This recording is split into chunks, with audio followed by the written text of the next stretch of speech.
Thanks everyone for coming. This is the Praise Day for Richard Leck. Welcome.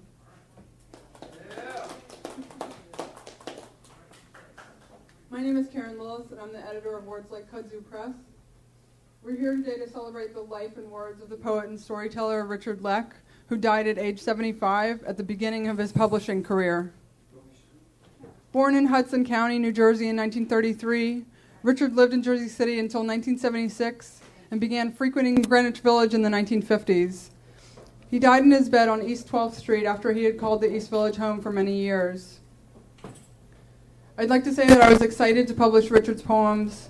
I was honored to work with him on his memoirs from 2006 through 2008, and it was a true privilege to be his friend.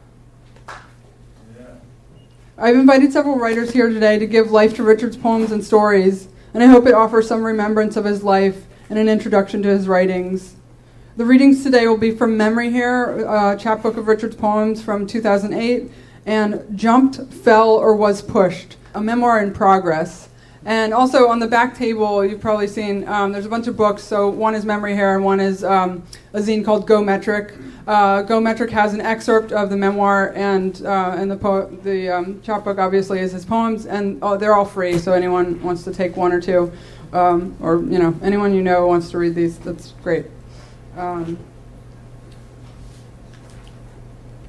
It took a village to get Richard Leck a proper burial. Words Like Kudzu was humbled by the generosity that this situation brought out in people. We would like to thank everyone who made calls and sent emails, for those who offered to chip in money for the burial, for all your condolences, and we especially thank the following people for their support and efforts.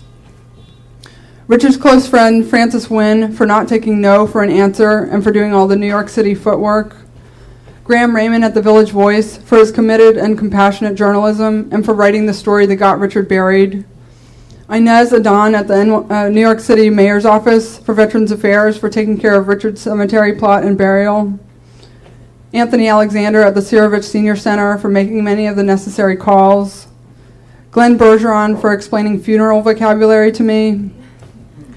Margarita Shalina for lending me her moral courage to make sure a great human being didn't go to Potter's Field, for offering to help fundraise if we had to pay for the burial, and for calling the morgue when I couldn't bear it.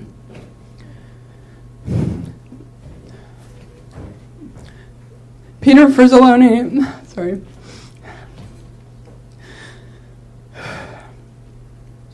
Peter Frizzoloni at City Funeral Service for his professional and expedient service. Ken Walrob, Jason Behrens, Wednesday Kennedy, Betty O'Callahan, and Blue Chicory Press for blogging about Richard's death and the burial dilemma. Susan Constance for reminding me to blog on the Digging Pit blog. Jackie Sheeler for offering to blog when it was luckily irrelevant. Michael Russo and his wife Rachel for helping me think through the city agencies to find the relevant ones. Heather Francis in the New York City Office of Public Advocate, Susan Kingsland in Councilwoman Rosie Mendez's office, and Alisane Diop in the Office of Manhattan Borough President for helping me to navigate the city agencies. Elaine Borokov in the Office of the Chief Medical Examiner of the City of New York for putting a 2-week hold on Richard's body so he wouldn't go to Potter's Field before we could make alternate arrangements.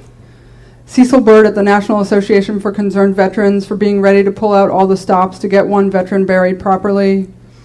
Judy Nog at Veterans Helping Veterans Now for helping point me to New York veterans advocacy programs.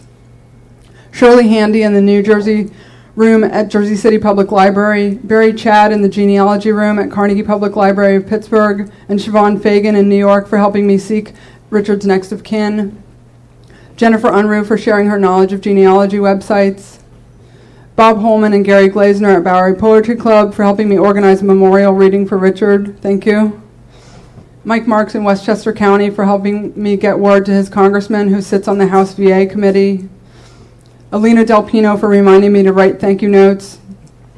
And to Thomas Hendrickson, who cooked for me and listened to me for 3.5 weeks while I fretted and made calls and wrote letters. Thank you.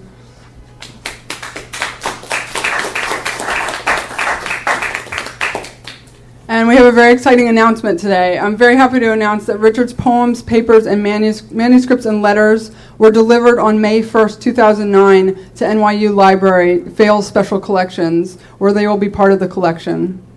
Since Richard died without a will, we were not sure what was going to happen to his papers, which did include some unpublished poems. I'd like to thank the people who were instrumental in making this happen. Lawyer and poet Paul Mills for all the work that he did to bring Richard Leck's papers to a safe and public place. Commissioner Ethel Griffin at the Manhattan Public Administrator's Office for allowing Richard's poems and papers to be stored at NYU. Attorney John Reddy for fine-tuning the legalities and drawing up the paperwork to make this legal transfer. Librarian Marvin J. Taylor for graciously taking Richard's papers for the Fales Special Collections at NYU.